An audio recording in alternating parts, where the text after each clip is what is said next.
মানবীয় গুণাবলীর যত স্পর্শ হতে পারে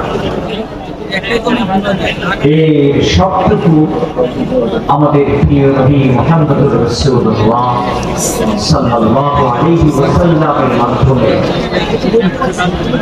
এতটুকু ছিল যা আর কারো ভিতরে ছিল। এজন্য মহান আল্লাহ রাব্বুল আলামিন তার চরিত্র মাধুর্যের বর্ণনা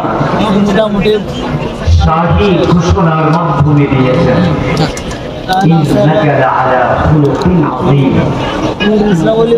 নিশ্চয়ই আপনি চরিত্রের উপর সুপ্রতিষ্ঠিত। তিনি তার সৃষ্টিগত সৌন্দর্য এবং চারিত্রিক সৌন্দর্য এই দুটোকে সাথে করে আল্লাহ রাব্বুল আলামিনের পেগাম বিশ্ববাসীর কাছে পৌঁছবার দায়িত্ব নিয়ে রাসূল হিসেবে সর্বশেষে প্রেরিত হয়েছিলেন। আপনারা জানেন তিনি যখন মক্কার মূর্তি পূজার পরিবেশে সর্বপ্রথম এক আল্লাহর একত্ববাদের প্রচার করলেন। বিগত 40 বছর মক্কার সমস্ত যুব বৃদ্ধ আবাল বৃদ্ধ বনিতা সমস্ত যুবক সমস্ত নেতা সকলের কাছেই তিনি as-sadiqul amin মহাসত্যবাদী মহাবিশ্বস্ত রূপে সকলের কাছেই তিনি গ্রহণীয় ছিলেন, গরিত ছিলেন। কিন্তু এমন চরিত্রবান এমন সৌন্দর্যের অধিকারী যার সৌন্দর্যের সামনে চাঁদ হার মানে, যার সম্বন্ধে হাসান ইবনে সাবিত বলেছিলেন وأحسن منك لم تر قط عيني وأجمل منك لم تلد النساء। আপনার চেয়ে এত সুন্দর আমার এই বুশক কখনো দেখেনি, আপনার চেয়ে এত সুন্দর কোন সন্তান পৃথিবীর কোন মা জন্ম দেয়নি।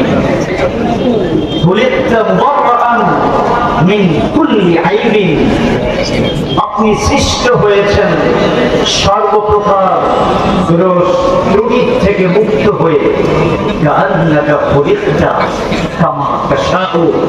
মনে হয় আপনি যেমন চেয়েছেন আল্লাহ পাক আপনাকে ঠিক তেমনি সৃষ্টি করেছেন। যার সৌন্দর্যের সামনে চাঁদ হার মানে, পৃথিবীর সকল সৌন্দর্য হার মানে, সেই নবী যখন লা ইলাহা ইল্লাল্লাহ মুহাম্মাদুর রাসূলুল্লাহ কারো প্রভুত্ব চলবে না, এই পৃথিবীতে আনুগত্য হবে একমাত্র আল্লাহ, কোন প্রভুত্ব চলবে না, কারো প্রভুত্ব এই পৃথিবীর মানুষ মানবে না।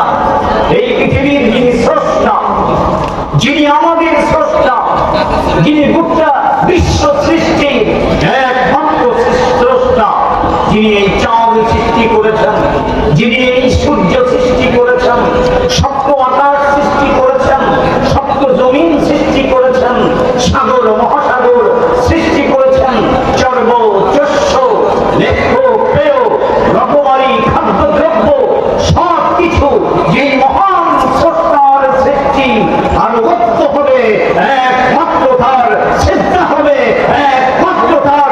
কোন নকল খোদার সামনে মানুষের এই রওয়াজ আর কখনো নত হতে পারবে না। এই ঘোষণা যখন তিনি দিয়েছেন, বিগত 40 বছর পর্যন্ত যারা নবী একান্ত আপন ছিল, প্রশংসায় পঞ্চমুখ ছিল, যারাই নবীকে গালি দিয়া শুরু করল, নবীর শত্রু হয়ে গেল। এটা সিরাত মাহফিল। নবী তার জীবনের বিনিময়ে দীর্ঘ 13 বছরের ব্যবধানে এই কোরআনকে তিনি প্রতিষ্ঠিত করে গেছেন, আল্লাহর একত্ববাদকে প্রতিষ্ঠিত করেছেন এবং এই শিক্ষা তিনি পৃথিবীর মানুষের সামনে স্পষ্ট করে গেছেন। আমাদের ব্যক্তি, পরিবার, সমাজ এবং রাষ্ট্রের সর্বত্র চলবে শুধু একমাত্র আল্লাহর আনুগত্য। ভাইরা আপনারা জানেন, সময় যেহেতু কম, বিস্তারিত বলার সুযোগ নেই, শুধু এতটুকু বলবো, নবী যেই যুগে এসেছিলেন সেই যুগের সুপার পাওয়ার ছিল দুটো। একটা হচ্ছে পারস্য সাম্রাজ্য, আরেকটা হচ্ছে রোমান সাম্রাজ্য। তাদেরকে মোকাবেলা করে পরাভূত করা, এটা তখনকার যুগের মানুষের কাছে আকাশ কুসুম কল্পনা ছিল। নবী যখন বলতেন সেদিন বেশি দূরে নয়, যেদিন আমার সাহাবাদের হাতে পারস্য তছনছ হবে এবং রোমান সাম্রাজ্য তছনছ হবে, সেখান পর্যন্ত আমার সাহাবায়ে কেরাম পৌঁছে যাবে, গোটা পৃথিবীতে ইসলাম প্রতিষ্ঠিত হবে, তখন ওরা গোপনে হেসেছিল এবং ঠাট্টা বিদ্রুপ করেছিল। ইতিহাস সাক্ষী, আপনারা জানেন, বিস্তারিত বলার সময় নেই। পশ্চিমে ওই আটলান্টিকের দ্বীপ আর পূর্বে চীনের প্রাচীর, এই বিশাল ভূখণ্ডে মাত্র 30 বছরের ব্যবধানে, নবীর ইন্তেকালের 30 বছরের ভেতরে গোটা পৃথিবীতে ইসলাম কায়েম হয়েছিল।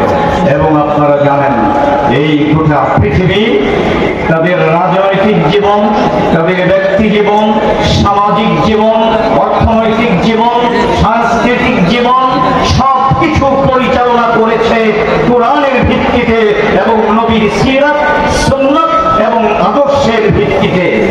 দীর্ঘ 1200 বছর পর্যন্ত এই পৃথিবীতে ইসলাম প্রতিষ্ঠিত ছিল।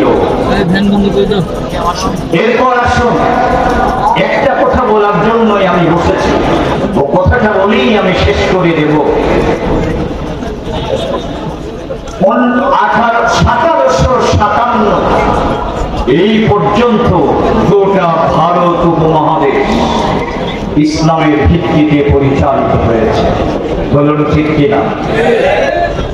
এবং আপনারা জানেন, এই যে দীর্ঘ প্রায় 800 বছর ভারত শাসন করল মুসলমান, একজন হিন্দু ও মুসলমানদের দ্বারা কখনোই জুলুমের শিকার হয়নি, একজন।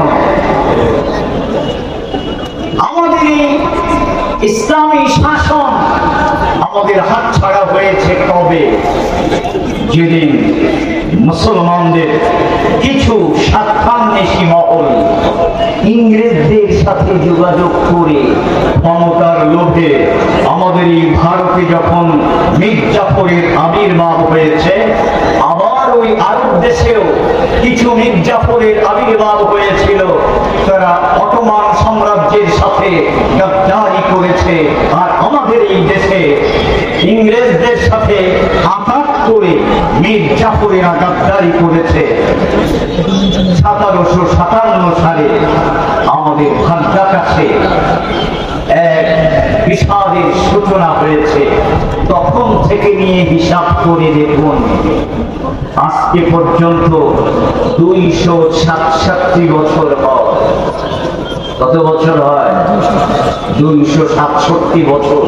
এই 267 বছর রাষ্ট্র ক্ষমতায় ইসলাম নেই। এই জায়গা দখল করেছে কে? নতুন একটা ধর্ম। এই নতুন ধর্মের পরিচয়টা ভালো করে আমাদেরকে এখন অনুধাবন করতে হবে। এর আগে একটু বলে রাখি, নবী করিম সাল্লাল্লাহু আলাইহি ওয়াসাল্লাম দলিল প্রমাণের মাধ্যমে প্রমাণ করেছেন ইতিপূর্বে যত ধর্ম পৃথিবীতে ছিল, ইসলামের মোকাবেলা করার মতো কোনো কিছুই তাদের কাছে নাই, তারা পরাজিত হয়েছে। এই জন্য খ্রিস্টান ধর্ম দিয়ে ইসলামকে মোকাবেলা করা যাবে না, এরা খ্রিস্টান বিশ্ব জানে।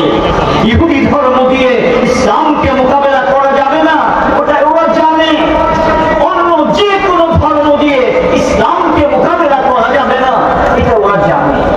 তাহলে কি দরকার?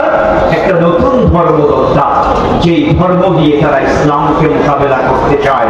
ভালো করে মনে রাখতে হবে, এই ধর্মের নাম হলো ধর্মনিরপেক্ষতাবাদ। এই ধর্মের নাম কি? ধর্মনিরপেক্ষতাবাদ, যেটাকে সেকুলারিজম বলা হয়েছে।